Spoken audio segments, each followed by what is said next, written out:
Good morning students, my name is Vaibhav Chaudhary and welcome to basic classes.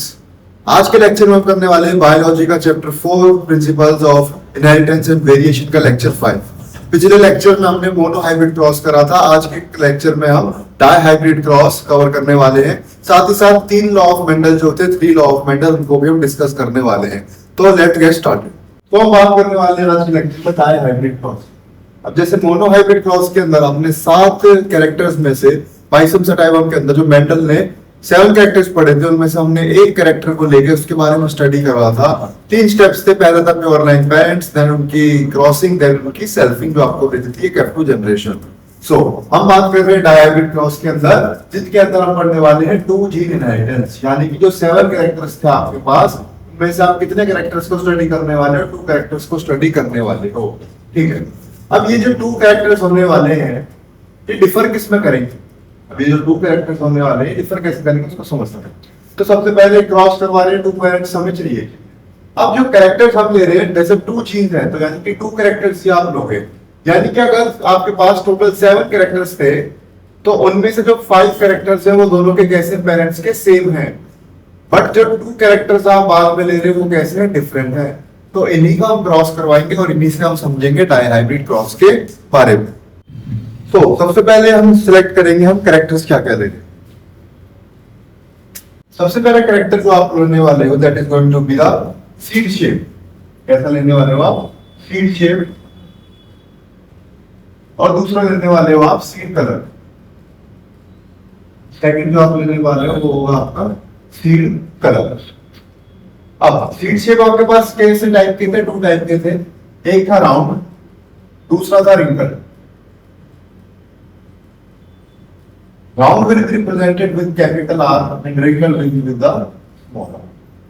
साथ ही साथ हम बात करें अगर सीड कलर की, सीड कलर पे आपके पास येलो जो कि होने वाला है डोमिनेंट, और ग्रीन जो होने वाला है recessive, represented by capital Y yellow and green represented by small y जिस द डोमिनेंट। तो आपके पास ये आ गए कैरेक्टर, दोनों उनके आ गए इंडिविजुअल।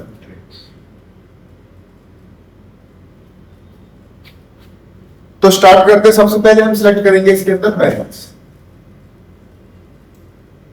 आप सबको याद होगा पेरेंट्स कैसे लेने होते हैं? प्योर लाइन पेरेंट्स लेने होते हैं। अब 2 कैरेक्टर्स की बात कर रहे हैं, तो इनके हम बारे में देखते हैं कैसे। प्योर लाइन ले रहे हो तो डोमिनेंट आपके पास सीड शेप होगी राउंड, और प्योर लाइन होते हैं आपके पास होमोजाइगस डोमिनेंट। प्योर लाइन आपके पास होंगे होमोजाइगस डोमिनेंट। तो होमोजाइगस डोमिनेंट को आप रिप्रेजेंट करोगे with capital R, capital R round.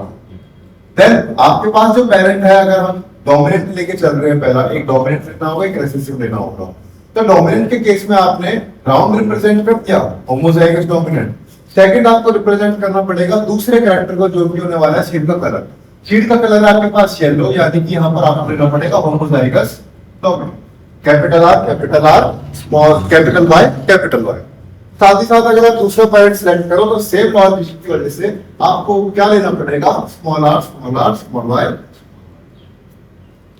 अब आपको यहां तक नॉलेज होगी अब इनकी गैमेट्स बनाते हैं। गैमेट्स में 50% पार्ट क्रोमोसोम्स का शिफ्ट होगा, यानी कि R में से एक ही आ पाएगा तो कैपिटल R, और इसमें से Y आ पाएगा तो capital Y। Capital R, capital Y, इसके अलावा आपके पास कोई भी गैमेट नहीं बनेगा। एज वेल एज इसके अंदर भी सेम लॉजिक से साथ साथ आपके पास एक R small and Y small gamete बनेगा। अब ये सब हो गए गैमेट्स। इनकी अगर आप क्रॉसिंग करवा दोगे तो आपको मिल जाएगी FL problem. So capital R, small r, capital Y, अब एक मिस्टेक आपको जो अवॉइड करनी है वो करनी है कि जब आप पैरेंटल से प्रोजनी लिखोगे, यानी कि फीलियल वन प्रोजनी लिखोगे, तो उस टाइम क्या गलती आपको नहीं करनी है। देखो, बहुत बच्चे अक्सर क्या करेंगे, स्टार्टिंग होती है तो गड़बड़ कर देंगे, कोई नहीं। कैपिटल R और कैपिटल Y को देखने के बाद वो क्या करेंगे, इसको लिख देंगे capital R, capital Y, small r, small y। अब ये हो सकता है आपको देखने में लगे ठीक कि सर इसके अंदर हम 2 डोमिनेंट एलील्स को एक साथ लिख रहे हैं, बट दिस इज रॉन्ग। किसी भी एक कैरेक्टर की अगर आपके पास 2 एलील्स है आपके पास प्रेजेंट, तो आपको उनको हमेशा एक साथ ही लिखना है, अलग अलग नहीं लिखना। तो ये हो जाएगा आपका गलत और ये हो जाएगा आपका सही वाला। तो कैपिटल आर के साथ हमेशा आर ही आएगा। देखो है तो दोनों ही एलिमेंट्स किसके, सीट शेप के, तो capital R small R, capital Y small Y. अब आपके पास ये प्रोजेनी कौन सी आ गई, ये आ गई आपके पास पीरियड वन प्रोजेनी या फिर F1 जनरेशन। अगर हम F1 जनरेशन की फिनोटाइप की बात करें तो इसकी फिनोटाइप होने वाली है आपके पास राउंड और yellow. This is round and yellow. पहले इसकी बात करें राउंड येलो, जो है आपके पास होमोजाइगस डोमिनेंट, और होमोजाइगस रिसेसिव के केस में आपके पास हो जाएगा रिंगल्ड ग्रीफ।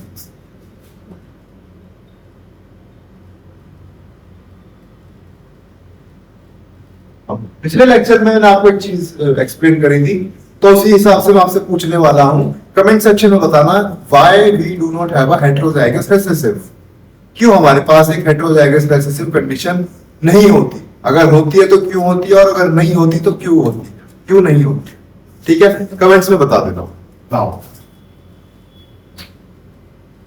अब आते हैं अगले स्टेप पे। अगले स्टेप में आप क्या करोगे, F1 जनरेशन की करवाओगे सेल में, यानी capital R small R capital Y small Y cross with capital R small R capital Y small.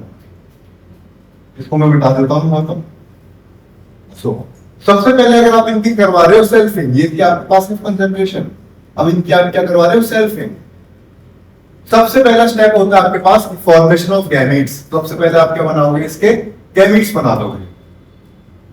Gametes क्या क्या बन सकते हैं, 50% चांस है कि कैपिटल आर बने, 50% चांस है स्मॉल आर बने, 50% चांस इसके, 50% चांस इसके। तो क्या मैं इन दोनों को कैपिटल आर को पहले y से मल्टीप्लाई करूं, फिर स्मॉल y से मल्टीप्लाई करूं, as well as small r को कैपिटल Y के साथ मल्टीप्लाई करूं, फिर स्मॉल y के साथ मल्टीप्लाई करूं। तो आपके पास चार पॉसिबिलिटीज हैं। आपके पास क्या क्या गैमेट्स बन सकते हैं। सबसे पहली पॉसिबिलिटी आएगी आपके पास, जो कि है capital R capital Y, capital R small y, small r small y, और कैपिटल स्मॉल r और capital y। Capital R capital Y, capital R small y, small r small y, small r capital Y। दोनों को ऊपर नीचे कर देंगे, ठीक है। एज वेल एज इसी में भी सेम गैमेट्स बन जाएंगे। तो capital R capital Y, capital R small y, small r capital Y, small r small y। अब आपके पास क्या बन गए, इनके गैमेट्स बन गए। अब गैमेट्स बनाने के लिए अब आपको इन्हें सॉल्व करना पड़ेगा, इनका फर्दर एक पनेट स्क्वायर ड्रॉ करना पड़ेगा। तो चलिए पनेट स्क्वायर ड्रॉ करते हैं। To understand the basic possible phenotypes of this cross, you need to draw a Punnett square using the gametes that are formed by the F1 generation. So let us get started with the Punnett square. आपके पास Punnett square बनाने का जो तरीका था वो क्या था, सबसे पहले आप एक साइड पे लिखोगे एक पेरेंट के गैमेट्स। अब दोनों पेरेंट्स के सेम गैमेट्स हैं, इसलिए मैं इनको एक साथ ही एक जगह लिखा, एक जगह मिटा दी स्पेस की वजह से। तो आपके पास आ जाएगा capital R capital Y, capital R small y, small r capital Y, small r small y। As well as इसी साइड पे सेम आएंगे, तो capital R capital Y, capital R small y, small r capital Y, और small r small y। ठीक है, चलिए बेटा raise कर लेते हैं इनका पनेट स्क्वायर बनाओ। तो लाइन ड्रॉ करिए,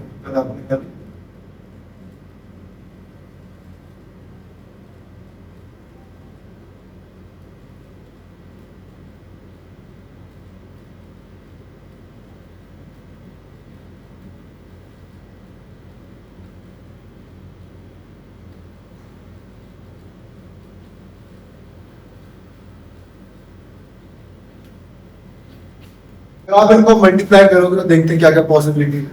सबसे पहले capital R capital R, capital R capital R, capital Y capital Y, साथ साथ capital R capital R, capital Y small y, इसका स्मॉल y, कैपिटल Y का फिर small y, capital R small r, capital Y capital Y, capital R small r, capital Y small y।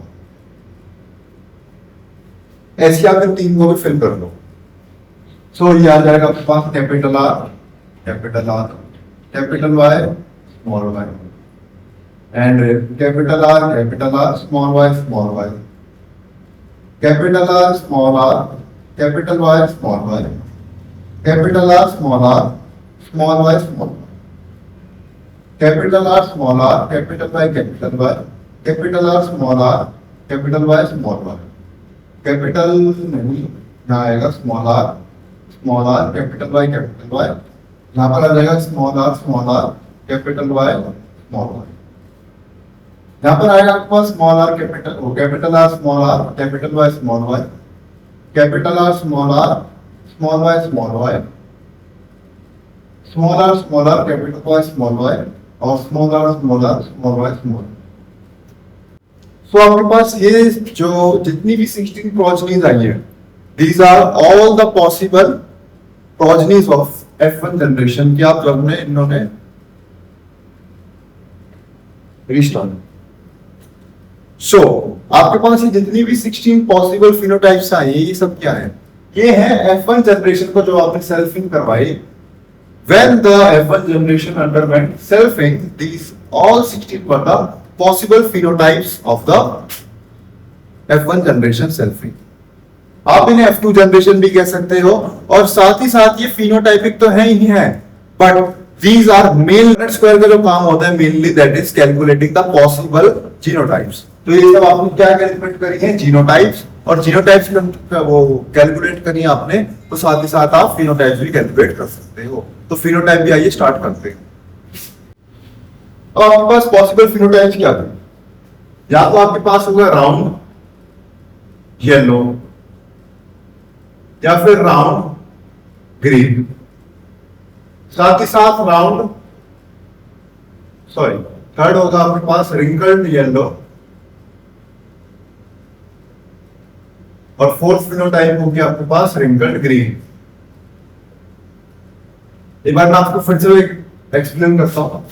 Punnett square को use करने के बाद जो आपको ये सारे पॉसिबल 16 प्रोजेनीज मिली है, ये क्या बता रही है? उसका जीनोटाइपिक बता रही है। क्या बता रही है? उसका जीनोटाइपिक कंस्टिट्यूशन बता रही है। So punnett square gives you the basic idea, probability कि आपके पास जो फिनोटाइप जीनोटाइप आने वाला है उसकी क्या एक प्रोबेबिलिटी है। These are all the possibilities of F1 generation selfing या फिर F2 जनरेशन की पॉसिबिलिटीज। और हम कैलकुलेट कर रहे हैं इनका फिनोटाइप। तो फिनोटाइप में आपके पास आ गए 4 case, round yellow, round green, wrinkled yellow, wrinkled green. तो आइए इनको स्टार्ट करते हैं। सबसे पहले हम बात करने वाले हैं किसकी? Round yellow. इसकी बात करने वाले हैं हम राउंड येलो की। राउंड येलो में आपको क्या देखना है? एक कैपिटल मिनिमम क्या रिक्वायरमेंट है? एक कैपिटल R हो और एक कैपिटल Y हो। These are the minimum requirement for a yellow green phenotype. तो देखते हैं। सबसे पहले capital R, capital small, capital Y। This is a round yellow. Capital R, capital Y, small y। यहाँ पर एक है आपके पास, but this is complete dominance का एग्जांपल है। तो आप देखोगे ये भी कैसा होगा? Round yellow. This one two 4 होगा आपके पास, 5 6 7। देख सकते हो यहाँ पर capital R, capital Y, capital small y, capital R, capital R, small y, capital Y, capital R, small r, capital Y, small r। ठीक है, आगे चलते हैं। क्या एग्जांपल है राउंड येलो का? नहीं, ये है यस। यहाँ पर एक आपके पास डोमिनेंट है, दूसरा भी आपके पास एक डोमिनेंट है। दिस वन नहीं, this one yes, this one नहीं, ये भी नहीं होगा, यहाँ भी नहीं। क्यों नहीं होगा? इसमें आप देख सकते हो केवल एक ही आपके पास करेक्टर डोमिनेंट है, दूसरा डोमिनेंट नहीं है। सो आपके पास डोमिनेंट कितने आ गए? 1 2 3 4 5 6 7 8 9। तो आपके पास राउंड येलो की प्रोबेबिलिटीज कितने आ गई? 9 आ गई। अब कैलकुलेट करते हैं राउंड ग्रीन के। तो राउंड ग्रीन के लिए आपको क्या रिक्वायरमेंट चाहिए होगी? कैपिटल R मिनिमम, बट आपको यहाँ पर क्या चाहिए होगा? स्मॉल y चाहिए होगा। क्या चाहिए होगा? स्मॉल y, क्योंकि जो green colour that is a recessive trait. तो रेसेसिव ट्रेट आपको केवल होमोजाइगस कंडीशन में देखने को मिलता है। इसी रीजन की वजह से आपको अगर ग्रीन की कंडीशन देखनी है तो आपको क्या ढूंढना पड़ेगा यहाँ पर, जहां पर एक भी डोमिनेंट यानी कि कैपिटल Y प्रेजेंट ना होगा। तो इस वाली कंडीशन में आप देख सकते हो राउंड है, बट क्या ये येलो है? नहीं। तो दिस इज वन एग्जांपल। ठीक है। दूसरा, यहाँ पर अगर आपके पास एक कैपिटल है तो ये राउंड, और ये क्या हो जाएगा? ग्रीन। यहाँ पर होमोजाइगस रेसेसिव है। तो ये दूसरा एग्जांपल है। एक मुझे यहाँ पर भी दिखाई दे रहा है capital R, small y, small y। तो आपके पास राउंड ग्रीन कितने आ गए टोटल? 3 आ गए। राउंड ग्रीन कितने आ गए? 3 आ गए। फिर हम बात करते हैं रिंकल ग्रीन। इसकी बात करेंगे हम रिंकल ग्रीन की। रिंकल ग्रीन की अगर हम बात करें रिंकल ग्रीन, तो इसके अंदर जो कंडीशन बनेगी वो बनेगी स्मॉल आर, क्योंकि ये रिसेसिव कंडीशन है। रिंकल भी एक होमोजाइगस रिसेसिव कंडीशन है। सो स्मॉल आर और अगर हम बात कर रहे हैं किसकी? येलो की, तो पहले हमारे पास क्या है? Wrinkle yellow. यानी येलो के लिए आपको yellow is a dominant trade, तो उसके लिए आपको एक डोमिनेंट एलील देखने को मिलेगी, यानी एक कैपिटल अल्फाबेट आपको लिखना पड़ेगा। तो बात करते हैं रिंकल येलो की। तो रिंकल येलो के लिए आप कैसे ढूंढोगे?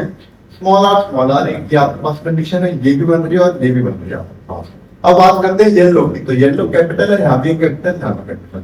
तो आपके पास ये तीनों कैसी आ गई? ये आ गई आपके पास रिंकल येलो।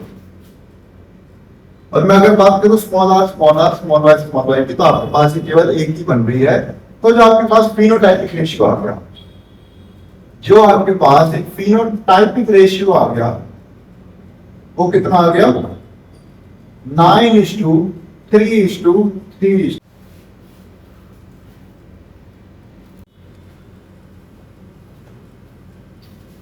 तो हम पढ़ने वाले हैं एक बार लॉ ऑफ डोमिनेंस। अब दोनों आपने डायहाइब्रिड क्रॉस करे और मोनोहाइब्रिड क्रॉस करे, तो इन दोनों एक्सपेरिमेंट के बेसिस पर जो ग्रेगर जोहान मेंडल ने एक्सपेरिमेंट परफॉर्म करे थे, on the basis of the conclusion that were provided by these experiments, there were 3 laws that were derived from these experiments. In 3 laws को आप बोलते हो law of dominance, law of segregation और law of independent assortment. पहले 2 loss दे रखे हैं आपको, उनके बारे में पढ़ेंगे, फिर तीसरे के बारे में पढ़ेंगे और समझेंगे कैसे लॉस से हम आज जीन को समझते हैं। तो स्टार्ट करते हैं सबसे पहले द लॉ ऑफ डोमिनेंस। तो लॉ ऑफ डोमिनेंस क्या बोलता है? Law of dominance says that character जो है वो कंट्रोल्ड होते हैं डिस्क्रीट यूनिट से। आप सबको पता है, मैंने अभी पिछले लेक्चर्स में बताया था। अब हम बात कर रहे हैं बहुत पहले टाइम की, जब ग्रेगर जोहान मेंडल ने वर्क करा था, जब हमें कोई भी नॉलेज नहीं थी कि जीन्स प्रेजेंट है एंड अदर स्टफ, क्योंकि उस टाइम हम टेक्नोलॉजिकली इतने एडवांस नहीं थे। बट आज के टाइम में हमें ये नॉलेज है कि ये चीजें कैसे बनती हैं। जीन, प्रोटीन मैं आपको ऑलरेडी एक्सप्लेन कर चुका हूं। तो बात करें ग्रेगर जोहान मेंडल की, तो उन्होंने सबसे पहला लॉ दिया जो कि है लॉ ऑफ डोमिनेंस। इन्होंने बोला कि जो कैरेक्टर्स है वो कंट्रोल्ड होते हैं एक फैक्टर्स के थ्रू।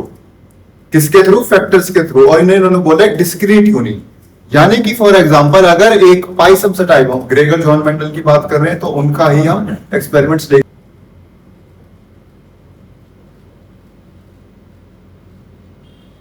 पाइसम टाइप के अंदर उन्होंने क्या नोटिस करा था? अगर आपके पास कैपिटल टी या small T, capital T small T.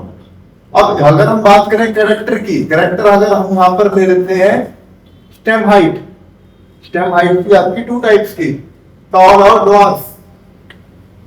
तो जो डिस्क्रीट यूनिट यानी जो कैरेक्टर्स कंट्रोल हो रहे हैं ना, कि अगर आपका कैरेक्टर टॉल होगा और whether your character of the Pisum type will be toll, stem की हाइट की बात करें, टॉल होगा, डॉर्फ होगा, it will be controlled by a what? It will be controlled by a discrete unit. और discrete unit को उन्होंने क्या नाम दे दिया? एक फैक्टर नाम दे दिया। क्या नाम दिया इन्होंने? एक फैक्टर। आज जाके हमें पता लगा जीन है, after it we named it gene, but उन्होंने क्या बोला था इसको? एक फैक्टर। सेकंड, जो फैक्टर है वो हमेशा पेयर्स में आएंगे। जैसे यहां पर आप देख सकते हो एलिस कितनी है? 2, यहां भी 2, यहां पर भी 2। तो जो फैक्टर है वो हमेशा कैसे आएंगे? पेयर में आएंगे, जोड़े में आएंगे, अकेले नहीं आएंगे। थर्ड, एक डिसिमिलर पेयर के अंदर one member of the pair dominates the another. मैं केस लेता हूं हेटेरोजाइगस डोमिनेंट का। इसके अंदर आपको 2 पेयर मिलते हैं, बट एक फैक्टर आपका कैपिटल डी यानी डोमिनेंट है और एक फैक्टर आपका रेसेसिव है। तो according to Gregor Johann Mendel, जो कैपिटल टी वाला है वो बिल्कुल डोमिनेट कर देगा स्मॉल टी को। यानी कि आपको इसमें जो एक्सप्रेशन देखने को मिलेगी, ट्रेट देखने को या कैरेक्टर देखने को मिलेगा, वो कैसा मिलेगा? टॉल देखने को मिलेगा। वो पूरा उसके ऊपर डोमिनेट कर देता है। अब बात आती है क्या ये एक यूनिवर्सल लॉ है? तो ये एक यूनिवर्सल लॉ नहीं है। अभी आप पढ़ोगे फर्दर जाके एंथेरिडियम एंड इसकी ही हम पढ़ने वाले एक्सेप्शंस, जिसके अंदर हम पढ़ने वाले इनकम्प्लीट डोमिनेंस। उसमें क्या होने वाला है कि एक यूनिट की होने की वजह से अगर एक रेसेसिव है तो डोमिनेंट 100% उसके ऊपर डोमिनेशन शो नहीं करती, जिसकी वजह से उसकी एक्सप्रेशन पूरी नहीं आ रही, जिसकी वजह से आपको जो इंटरमीडिएट प्रोडक्ट मिलने वाला है उसका कैरेक्टर भी कैसा मिलेगा? आपको इंटरमीडिएट ही मिलेगा। So this was law of dominance. ये अब आप इसको यूज क्यों करते हो लॉ ऑफ डोमिनेंस को? इसको आप यूज करते हो एक्सप्लेन करने के लिए कि आपका केवल एक ही पेरेंटल कैरेक्टर मोनोहाइब्रिड क्रॉस के अंदर F1 और expression of both in F2 also explain the ratio obtained in F2। देखो जब आपने मोनोहाइब्रिड क्रॉस करा था उसके अंदर आपने क्या देखा था, कैपिटल टी स्मॉल टी से आपके पास प्रोबेबिलिटी कैसी आती है। अब इसके अंदर आप क्या देखते थे, एक पेरेंट था आपका टॉल, एक पेरेंट था आपका डॉग, बट आपके पास F1 यूनिट कैसी आई थी, केवल टॉल आई थी। F1 जनरेशन कैसी थी आपके पास, केवल टॉल थी। बट F2 जनरेशन के अंदर जब आप F1 की सेल्फिंग करवा देते हो फिर आपको देखने को मिलता है कि आपके पास जो F2 जनरेशन है उसमें दोनों पेरेंट्स भी आ रहे हैं। This can be explained with the help of law of dominance. साथ ही साथ जो रेशियो 3:1 आएगा वो भी can be explained by the law of dominance. Harshad Mendel ने दूसरा लॉ दिया था, that was the law of segregation. तो लॉ ऑफ सेग्रीगेशन भी समझते हैं। अब लॉ ऑफ सेग्रीगेशन को आप law of purity of gametes भी कहते हैं, साथ ही साथ ये एक यूनिवर्सल लॉ भी है। लॉ ऑफ सेग्रीगेशन में क्या होता है, जब आपने देखा था कि आप मोनोहाइब्रिड क्रॉस करवा रहे थे तो आपके पास एक पेरेंट कैसा था, capital T that was a homozygous dominant and a homozygous recessive parent. F1 generation जब आपके पास आई तो उसके अंदर आपको चारों देखने को मिले थे progenies, they were tall, they were heterozygous dominant tall. But जब आपने F2 जनरेशन करी यानी after the selfing of F1 generation आपको प्रोजेनीज कैसे देखने को मिली, इन द रेशियो 3:1, यानी आपको एक डॉर्फ भी देखने को मिली थी, इसमें आपको डॉर्फ देखने को मिली थी, स्मॉल टी और स्मॉल टी वाले। मतलब कि जो F1 जनरेशन जब फॉर्म हो रही थी और सारे टॉल थे, अगर ऐसी बात होती, अगर सेपरेशन ना होती, ब्लेंडिंग हो जाती, उस कंडीशन में आपको कभी डॉर्फ तो देखने को ही नहीं मिलती, क्योंकि जब F1 जनरेशन में डॉर्फ कैरेक्टर ही नहीं आया होता तो आपके पास F2 में भी नहीं आई होता कैरेक्टर डॉर्फ वाला। बट आपको क्या देखने को मिलता है कि आपके पास F1 जनरेशन में तो नहीं आया dwarf character, but F2 generation में आपको 3:1 रेशियो में जो 1 रेशियो था उसमें आपको एक डॉर्फ देखने को मिला। यानी कि जब गैमेट्स ट्रांसफर हो रहे थे तो कैपिटल टी और स्मॉल टी, अगर हम बात करें गैमेट्स की, तो वो भी पास हो रहे थे।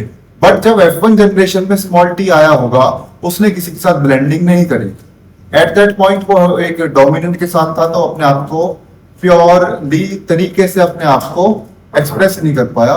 बट एज सुन एज जैसे ही आपको एक होमोजाइगस रिसेसिव कंडीशन देखने को मिली, जो आपके पास रिसेसिव गैमेट था, जो आपके पास स्मॉल टी था, उसने अपने आप को एक्सप्रेस कर दिया। So law of segregation क्या बोलता है? It states that alleles do not show any blending and both the characters are recovered. Alleles आपस में कभी blending नहीं करते और जो characters है वो recover हो जाते हैं। As such in the F2 generation, F1 generation में नहीं था, but F2 generation में आपके पास character या traits recover हो गए थे। तो one of these is not seen in the F1 stage. Further मैंने explain कर रखा है, आपको इस diagram में देख सकते हो आप capital T, small t, T के कैपिटल टी के 50% चांसेस है गैमेट के और ऐसी स्मॉल टी के भी 50% चांसेस हैं। होमोजाइगस पेरेंट प्रोड्यूस करेगा all gamete that are similar while a heterozygous one produces two kind of gametes. Homozygous का अगर हम कंडीशन ले कैपिटल टी की, उसके अंदर आपको कैपिटल टी ही देखने को मिलेगा, यानी आपको एक ही टाइप का गैमेट मिल रहा है। बट अगर मैं बात करूं हेटेरोजाइगस कंडीशन की, उसके अंदर आपको दो देखने को मिल रहे हैं, कैपिटल टी एक स्मॉल टी। तो गैमेट के किस किस के चांसेस हैं? एक कैपिटल टी के और एक स्मॉल टी के चांसेस हैं। One produces two kind of gametes each having one allele with equal proportion 50% chances होंगे कि पेरेंट के ज्यादा चांसेस नहीं होंगे। थर्ड, अभी जो आपने दो लॉज पढ़े they were based on the monohybrid laws। सबसे पहले हमने पढ़ा था लॉ ऑफ डोमिनेंस एंड दूसरा था law of segregation.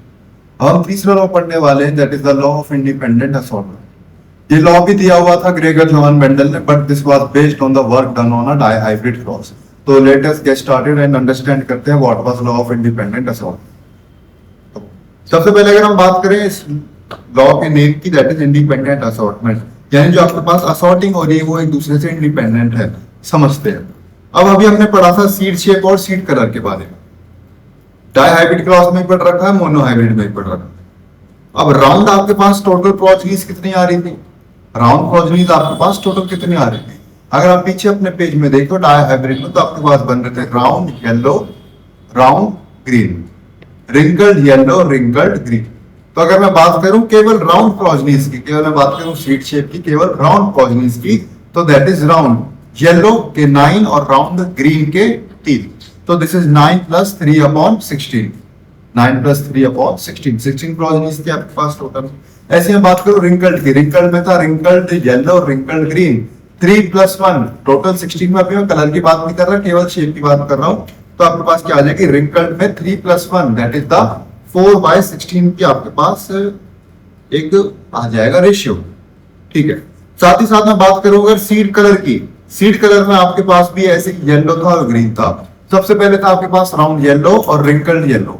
Round yellow में थी 9 प्रोजेनीज और रिंकल्ड येलो में भी थी आपके पास 3 प्रोजेनीज, 9 प्रोजेनीज और 3 प्रोजेनीज। तो आपके पास इसमें टोटल कितनी येलो की प्रोजेनीज आ गई, that is 9 plus 3 upon 16। Then आपके पास अगर हम बात करें ग्रीन की, तो ग्रीन भी आपके पास कितनी थी, 3 प्लस 1, रिंकल्ड ग्रीन और राउंड ग्रीन, तो दैट इज 4/16। अभी बीच में मैंने आपको इनका एक जो हमने पीछे F2 जनरेशन का निकाला था कंक्लूजन वो लिख रखा है, उसके नीचे आप फ्रैक्शंस देखोगे तो 12/16, 4/16, 12/16 और 4/16। अब क्या इनको मैं सॉल्व करके 16 को आपस में कट कर सकता हूं? यस। 16 कट करने के बाद इनको रेशियो और कन्वर्ट करोगे तो 12 से 4 जाएगा 3:1, 3:1 के रेशियो में। यानी सीड शेप का अगर हम इंडिविजुअल देखें तो कितना आ गया, 3:1 का रेशियो, और सीड कलर का भी कितना आ गया आपका, 3:1 का रेशियो। अब मोनो हाइब्रिड क्रॉस में आपने जब पढ़ा था, आपने पढ़ा था कि 3:1 का आपका पास रेशियो आता था मोनो हाइब्रिड क्रॉस के अंदर F2 जनरेशन में। और ऐसे ही आप देखोगे डाई हाइब्रिड क्रॉस के अंदर, जब मैं सीड शेप और सीड कलर को अलग अलग स्टडी कर रहा हूं, अलग अलग इनके ऊपर मैं उनको ऑब्जर्व कर रहा हूं, तो I observe that seed shape का रेशियो आपके पास क्या आ गया, 3:1 का आ गया, as well as seed colour का भी कितना आ गया, 3:1 का आ गया। सो दिस प्रूव्स दैट कि जो आपके पास कैरेक्टर्स थे वो एक दूसरे में अलग अलग इंडिपेंडेंटली असॉर्ट हो रहे हैं एक दूसरे के साथ, तो मिक्सिंग कहीं भी शो नहीं कर रहे हैं। Even after that dihybrid cross, there was no interference among the two characters. The character traits still have the same ratio as in the monohybrid cross. Monohybrid cross में जो आपके पास रेशियो था वही आपके पास डायहाइब्रिड क्रॉस में भी independently देखने को मिलता है। बट क्या ये चीज आपको हर जगह नोटिस होगी? मतलब कि अगर मैं बात करूं इंडिपेंडेंट असॉर्टमेंट की, क्या इट इज एक्चुअली देयर? क्योंकि अगर आप केवल क्रोमोसोम्स देखोगे जो अलग अलग हैं, अभी पीछे हमने पाइसमसेटाइलम की बात करी तो मैंने आपको एक टेबल दिखाई थी जिसके अंदर हमने रीड करा था कि आपके पास 7 कैरेक्टर्स हैं पाइसमसेटाइलम के अंदर, बट वो केवल 4 क्रोमोसोम्स पे हैं। हैप्लॉइड कंडीशन के अंदर पाइसमसेटाइलम के पास 7 कैरेक्टर्स होते हैं और 7 क्रोमोसोम्स होते हैं हैप्लॉइड कंडीशन में। बट अगर मैं बात करूं कि 7 कैरेक्टर्स अलग अलग क्रोमोसोम में प्रेजेंट है तो नहीं, क्रोमोसोम्स जो प्रेजेंट है दैट वर 1, 4, 5, 7 केवल इन 4 क्रोमोसोम्स के ऊपर ही आपके कैरेक्टर्स प्रेजेंट थे, यानी इन कैरेक्टर्स को जो कोडिंग कर रही थी जीन वो प्रेजेंट थी। अगर मैं मान के चलूं कि मैंने एक क्रोमोसोम लिया, for example chromosome number 4, chromosome number 4 पे आपके 3 जीन प्रेजेंट थे, 3 कैरेक्टर प्रेजेंट थे। तो अगर मैं 3 कैरेक्टर वाला यानी कि क्रोमोसोम 4 ले लूं जिसके अंदर 1, 2 जीन 3 जीन एक ही क्रोमोसोम में प्रेजेंट है, उस कंडीशन में आपको देखने को मिलेगी लिंकेज।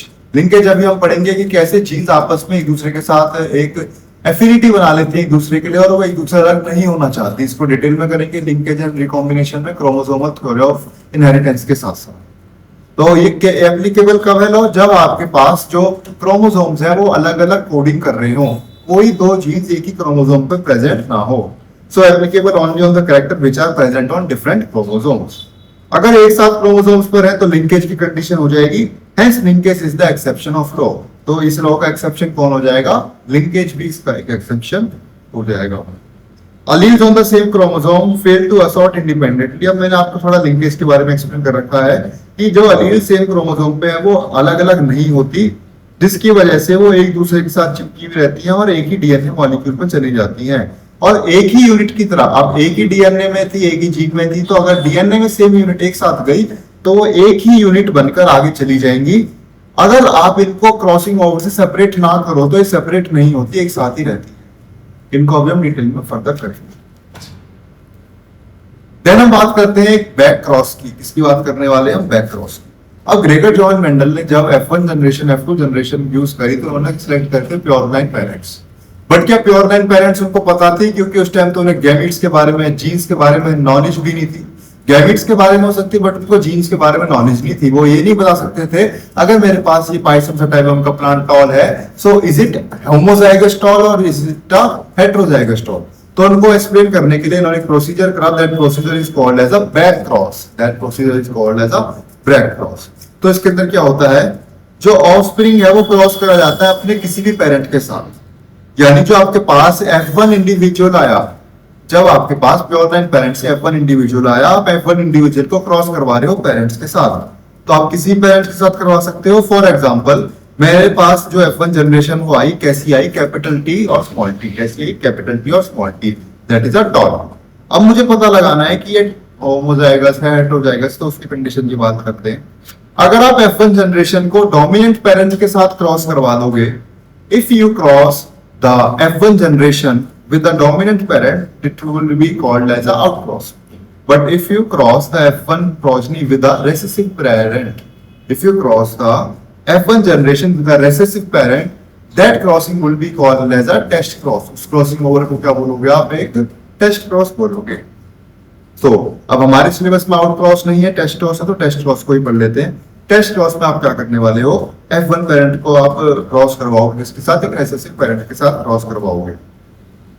अभी आप यूज क्यों कर रहे हैं, क्योंकि आपको डिटेक्ट करना है जो जीनोटाइप है वो फिनोटाइपिकली डोमिनेंट प्लांट का कैसा है। फिनोटाइपिकली डोमिनेंट प्लांट यानी जो आपके पास जो डोमिनेंट फिनोटाइपिकली जो टॉल है वो एक्चुअली में कैसा है, इज इट अ होमोजाइगस और इज इट अ हेटेरोजाइगस। तो हम इसका पनेट स्क्वायर देखते हैं, ध्यान से देखना आप अपने स्क्रीन पर। टॉल के अंदर हम दो कंडीशंस लेते हैं, पहला होमोजाइगस और दूसरा है आपके पास heterozygous condition. Capital T small T, capital T capital, दोनों में रेसेसिव पेरेंट से करवाया। तो पहले पनेट स्क्वायर के अंदर आप देख सकते हो, आप ले रहे हो एक heterozygous dominant capital T small T. इस कंडीशन में जो आपको देखने को मिलेगा वो मिलेगा 2 टॉल रेशियो 2 डॉर्फ, यानी कितना मिलेगा, आधा आधा रेशियो आपको देखने को मिलेगा, 2 टॉल रेशियो 2 डॉर्फ।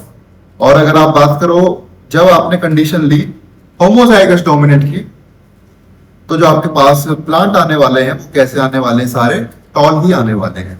अगर सारे टॉल हैं जहां, फिर आपकी जीनोटाइप कैसी है, होमोजाइगस डोमिनेंट है। अगर आपका टॉल डॉर्फ का रेशियो 2:2 है, यानी 1:1 का है, तब आपकी डोमिनेंट की जीनोटाइप कैसी है, तो आपकी डोमिनेंट की जीनोटाइप होने वाली है हेटेरोजाइगस डोमिनेंट वाली। ये एक केस ऐसा है हेटेरोजाइगस डोमिनेंट वाला जहां पर आपका पीआर यानी कि phenotypic ratio is equal to the genotypic ratio. I hope this is clear. अब एनसीईआरटी में इन्होंने इसको एक्सप्लेन करते हुए आपको एक एग्जांपल दे रखा है फ्लावर कलर का। इसका दे रखा है आपको फ्लावर कलर इन फ्लाइसम्स टाइप ऑफ। फ्लावर कलर आपने पढ़े थे 2 टाइप के हैं, डोमिनेंट और रेसेसिव। डोमिनेंट में आ जाता है आपका वायलेट और रेसेसिव में आ जाता है आपका व्हाइट। तो डोमिनेंट फिनोटाइप और जीनोटाइप आपको नहीं पता था, आपके पास एक डोमिनेंट कलर था फ्लावर कलर। अब क्या केसेस हो सकते हैं, represented by the letter W। W letter से आप इसको रिप्रेजेंट करते हो, तो कैपिटल W आपके पास हो जाएगा एक homozygous dominant. Capital W small w हो जाएगा आपके पास एक हेटेरोजाइगस डोमिनेंट। तो पहले कंडीशन में आपने ले लिया कैपिटल W स्मॉल w, दूसरे में W कैपिटल W। इनको आप क्रॉस करवा दो होमोजाइगस रिसेसिव के साथ, तो पहले केस में आप देखोगे पनेट स्क्वायर बनेगा small w capital W small w, और दूसरा बनेगा कैपिटल W स्मॉल w। पहले वाले केस के अंदर आप देख सकते हो कि हाफ फ्लावर और वायलेट और हाफ ऑफ द फ्लावर्स कैसे हैं, बाकी व्हाइट है। जैसे कि आप दूसरे में भी देखोगे कि सारे फ्लावर्स कैसे हैं, वायलेट हैं। इंटरप्रिटेशन क्या है, जो आपके पास पहला कंडीशन है उसके अंदर आपने अननोन फ्लावर कैसा लिया था, एक हेटेरोजाइगस डोमिनेंट लिया था, जबकि दूसरे कंडीशन में आपने जो इंटरप्रिटेशन ली, जो आपके पास अननोन फ्लावर था वो कैसा था, एक होमोजाइगस डोमिनेंट था। So I hope this is clear. Dihybrid cross, monohybrid cross and 3 laws by Mendel. पहला हमने पढ़ा था लॉ ऑफ डोमिनेंस, दूसरा हमने पढ़ा था लॉ ऑफ सेग्रीगेशन, और तीसरा पढ़ा हमने लॉ ऑफ इंडिपेंडेंट असॉर्टमेंट। पहला लॉ गिवन था कि आपके पास एक डोमिनेंट है एक रेसेसिव है, तो डोमिनेंट डोमिनेट कर जाएगी। उसके अंदर हमने एक्सेप्शन पढ़े इनकम्प्लीट डोमिनेंस और कंप्लीट इनकम्प्लीट डोमिनेंस और कोडोमिनेंस का। दूसरा हमने पढ़ा था लॉ ऑफ सेग्रीगेशन, ये यूनिवर्सल लॉ है। इसके अंदर हम देखते हैं कि F1 जनरेशन F2 जनरेशन में आते हुए कोई भी ब्लेंडिंग या सेग्रीगेशन नहीं होती। थर्ड हमने पढ़ा लॉ ऑफ इंडिपेंडेंट असॉर्टमेंट की, दूसरे कैरेक्टर की वजह से पहले कैरेक्टर के ऊपर कोई दिक्कत नहीं आती जब तक आप लिंकेज ना लो, यानी कि आप क्रोमोसोम नंबर सेम ना लो। और अगर क्रोमोसोम नंबर सेम है तो क्रॉसिंग ओवर का प्रोसेस करवाने के बाद आपके पास law of independent assortment work कर सकता है कि आप उसको अलग अलग कर दोगे लिंकेज जीन्स को। तो अगले क्लास में हम करने वाले हैं एक्सेप्शन इसकी, और साथ ही साथ हम फर्दर भी सिलेबस को आगे ले जाएंगे।